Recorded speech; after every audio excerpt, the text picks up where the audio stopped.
జాగ్రత్తగా గమనించండి. చాలా మంది రైతు సోదరులు ఫోన్ చేస్తున్నారు.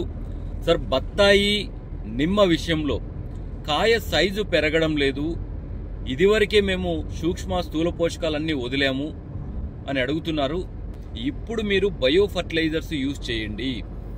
జెడ్ఎస్పి zinc solubilizing bacteria, PHB phosphate solubilizing bacteria, KSB potassium solubilizing bacteria. ఇవి మీరు ఎట్లా వదులుతారంటే చూడండి, జాగ్రత్తగా గమనించండి. ఎట్లా అంటే ఎట్లా వదలకూడదు. For example ZSP zinc solubilizing bacteria ఒక 200 లీటర్ల డ్రమ్ తీసుకొని 2 కేజీల బెల్లము, 2 కేజీల శనగపిండి, 2 కేజీల బియ్యం పిండి, అందులోకి ఇప్పుడు జాగ్రత్తగా గమనించండి. ఇప్పుడు ఎండాకాలం కాబట్టి ఎక్కడ చూసినా మనకు రోడ్డు సైడున చెరకు పిప్పి దొరుకుతుంది. చెరకును బాగా క్రష్ చేసి రసం తీస్తూ ఉంటారు. ఆ చెరకు పిప్పి వేస్ట్గా పడేస్తారు. ఆ చెరకు పిప్పి తీసుకోండి.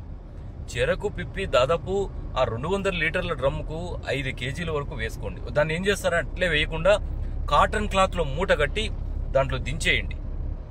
ఈ విధంగా 3 డేస్ 3 రోజులు బాగా ఫర్మెంటేషన్ చేపించండి. ఉదయం సాయంత్రం కర్రముక్కతో తిప్పుతూ 3 రోజులు ఫర్మెంటేషన్ తర్వాత 4వ రోజు బాగా పులిసి కళ్ళు వంటి వాసన వస్తుంది. రైట్, దాదాపు నిండు కాపుతో ఉన్న పెద్ద మొక్కలకైతే 1 ఎకరాకు పారించండి.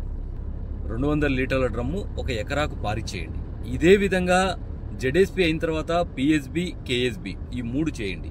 కాయ నీటిగా సహజంగా పెరుగుతుంది మనకి. ఎందుకంటే మనం 200 లీటర్ల డ్రమ్లో బెల్లం కలిపాము.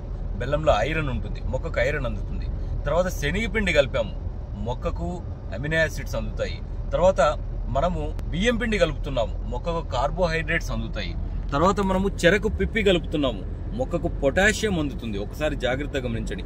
ఇవన్నీ మొక్కలకు సహజంగా లభించేవే.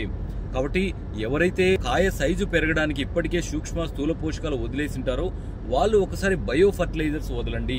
అది కూడా నేను చెప్పిన ఫార్మేట్లో వదలండి. Okay, thank you.